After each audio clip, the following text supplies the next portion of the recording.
Here's the thing about Harry Potter. It doesn't just live in the books or the films, it lives in a specific feeling. The one you got the first time you heard Hedwig's theme, or the first time you walked into the Great Hall or screen. That feeling is 20 years old now, and HBO wants to bottle it again. And the question is whether you can manufacture nostalgia or whether the attempt to recreate something magical ends up killing it. Let's find out.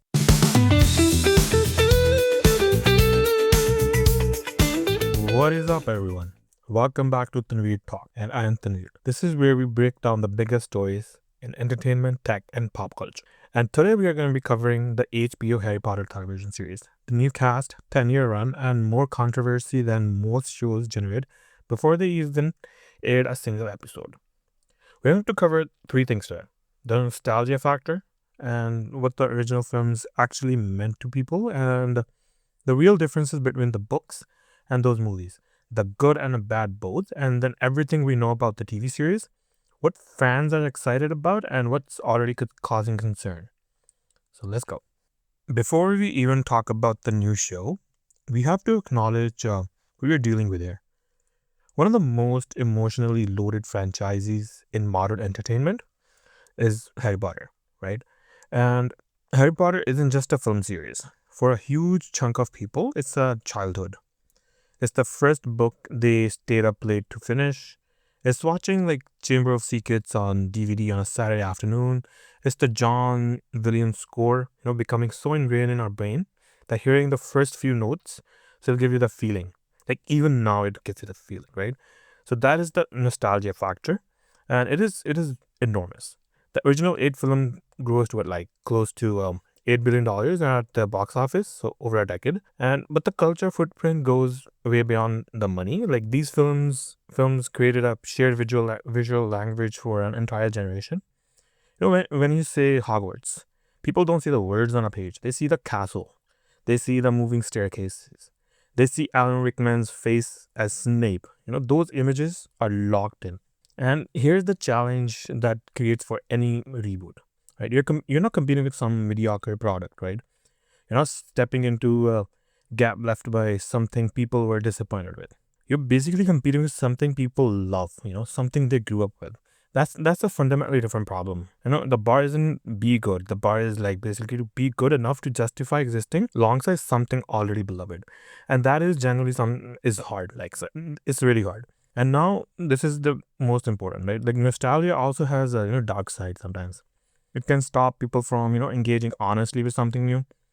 It can make every comparison feel like a loss rather than a difference. So when we talk about the TV series, we have to be willing to separate this is not the same from this is worse, right? Those are two totally different things. Films weren't perfect either, which actually brings me to the section 2. The original films actually did a lot of things brilliantly. Let's be fair, right? That before we even get into the problems. The production design was extraordinary, right? Hogwarts, Diagon Alley, the Ministry of Magic, all of it. All of it felt generally like, magical in a way that masked and sometimes exceeded what we just had imagined, right? Even though as a kid I did not read the books, I did eventually as I grew up, right? But as a kid I saw Harry Potter on TV and I was hooked. As a 10-year-old, 11-year-old, it was something new, right? And all of it, felt generally magical. In a way, that matched and sometimes exceeded what, the people were imagining when they were reading it, basically. Right? The casting of the adult roles was like near perfect. Rickman as Snape, perfect. Perfect casting, I would say, right? Maggie Smith as McGonagall, Robbie Coltrane as Hagrid, Ralph Fiennes as Voldemort, terrifying in exactly the right way. John Williams' score for the first 2 films, set a tone that, the franchisee carried for its entire run. And honestly, like, they were extraordinary movies. And when the last one came out, Deathly Hallows Part 2, it was amazing.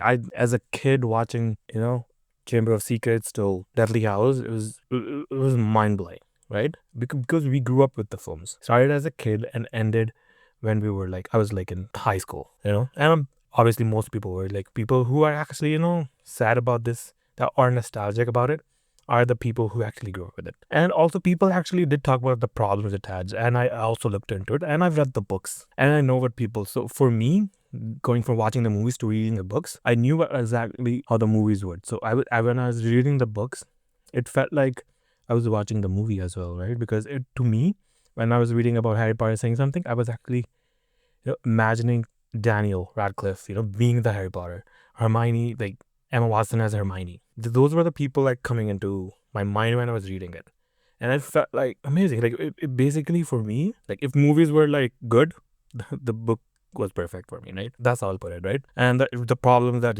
everyone knows, like the book, and when I read the book, I know what exactly the issues are. The biggest one, is they ran out of time. They could not fit everything into the movie, right?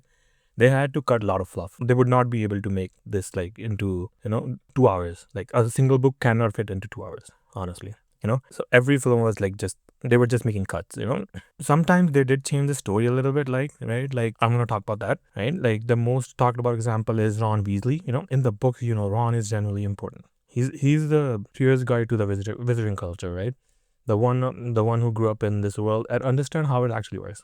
He's strategically smart. He makes, real sacrifices. The chess sequence in Philosopher's Stone is like Ron is at its best. He did a tactical sacrifice, which actually showed his real intelligence, right? And the films kept that scene, but, they stripped away something like everything, that gave it weight, honestly. That I felt like when I was reading it, right? And over 8 films, Ron's, he became basically like, became a comedy sidekick. A goofy, slow, overshadowed. That's not who he is in the books. He's one of the most consistent frustrations book fans have carried for 20 years. And then there's the Marauders. The movies actually do drop the names Mooney, Wontail, Patford, and Prongs, but then they never properly tell you what those names mean. Why 4 teenagers illegally became Nigma, or how they built the map. Prisoner of Azkaban and Goblet of Fire had to move so fast that the entire emotional arcs had to get compressed into like single scenes. And backstory of James Potter, Sirius Black, Lupin, and Pettigrew. This I honestly think deserved more time. They needed more time to explain who created the Marauders map, and it was actually his dad's best friend, and they all created this Marauder map. They created it for Lupin, right? Like honestly, they wanted to and that the first movie actually did it perfectly, I would say.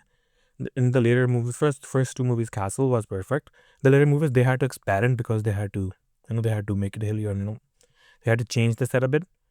I was fine with it at the time, right? Because I didn't know the book, but when I read the books, honestly makes sense why would they do it in movies. And then also there are some characters that are also just vanished, right?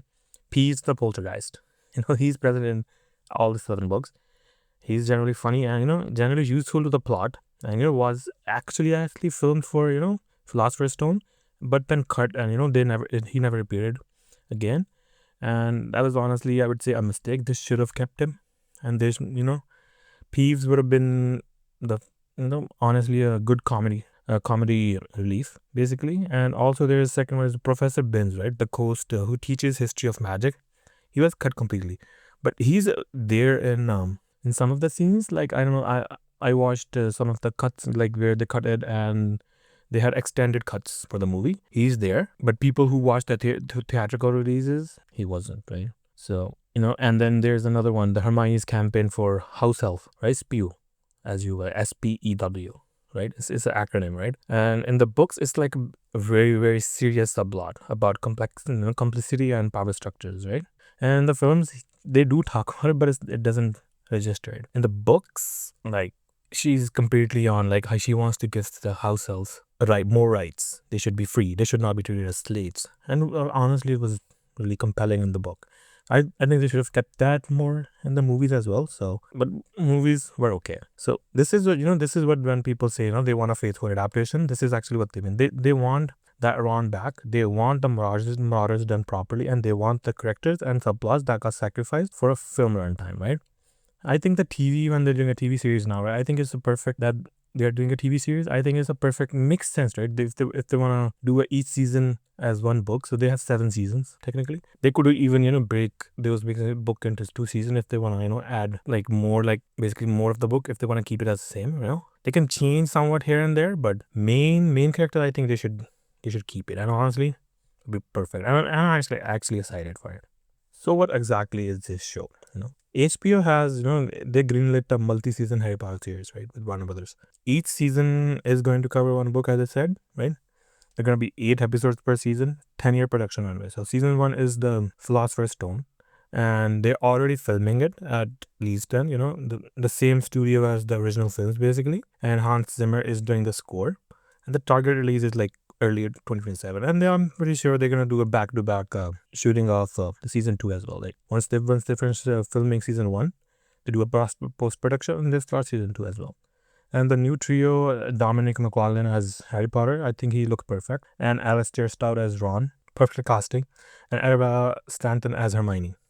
Young kids, as they should be, right? Because when movies came out, Daniel Radcliffe, Emma Stone, and forgot the name for the Ron actor, they were young as well. So it's perfect. Like they have also have John Lithgow as Dumbledore. Like I would say he's one of the most versatile actors working.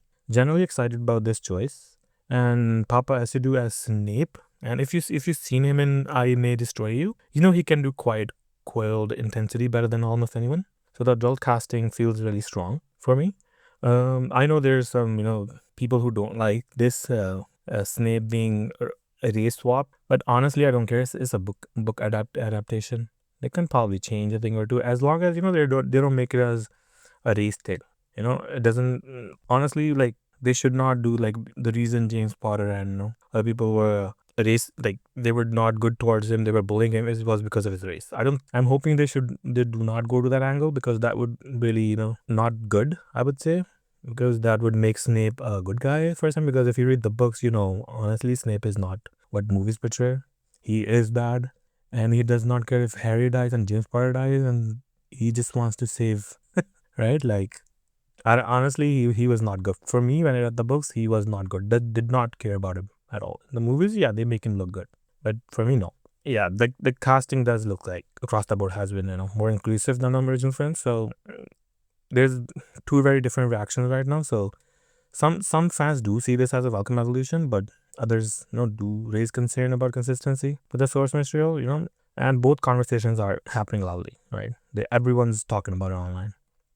And one of the biggest controversy around this show is actually with J.K. Rowling, because she's an executive producer and she has a real creative involvement here. And you know how her publicly stated views on transgender community has been over the past few years. And, it has been most decisive. Daniel Radcliffe and Emma Watson have both, publicly distanced themselves from those views, and they're not involved in the production as well.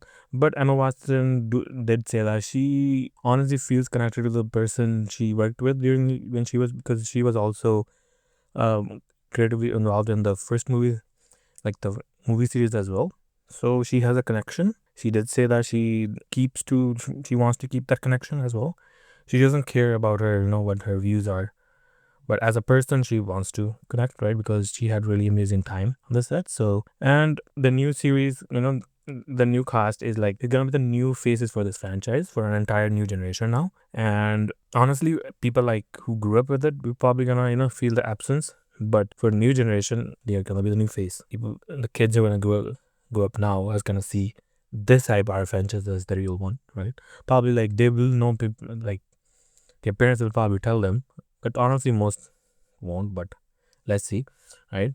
And the result, of this is like, because of this all controversy and stuff, right? The show already, has a political weight. Whether, it wants it or not, it has it.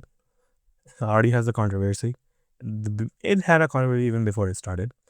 They started shooting, right? When they were, releasing cast members, cast names. And I hope, the showrunners, do justice to it, right? Because people are gonna be, be crazy. People are gonna be examining everything for this Harry Potter TV show, because so many people have nostalgia and they wanted it done perfect. They want to be, as perfect as the books. And let's bring it all together and answer the three real questions that this show is going to face. The first question is, can it survive the nostalgia comparison? My honest answer is probably not with everyone, and I think that's fine, right? And there's a segment of the audience that will never fully accept this version, because what they love isn't just the story. It's the specific way they first experienced it. The Hedwig's theme by John Williams, Radcliffe's face, Gammon's voice. You cannot replace those things, right? You can only offer something different. If the new show is confident enough in its own identity, its own score, its own visual language, its own performances, it has the chance to build its own nostalgia over time. The kids watching in 2027, as I said, the new generation, won't have the comparison problem. Only generation that actually grew up with the movies will. And for today's generation, this is going to be their Harry Potter. And I think that's the long game HBO is trying to play. And the second question is, does it fix what the films broke? This is where I'm actually excited. Like, I want to see because the runtime is actually an advantage here.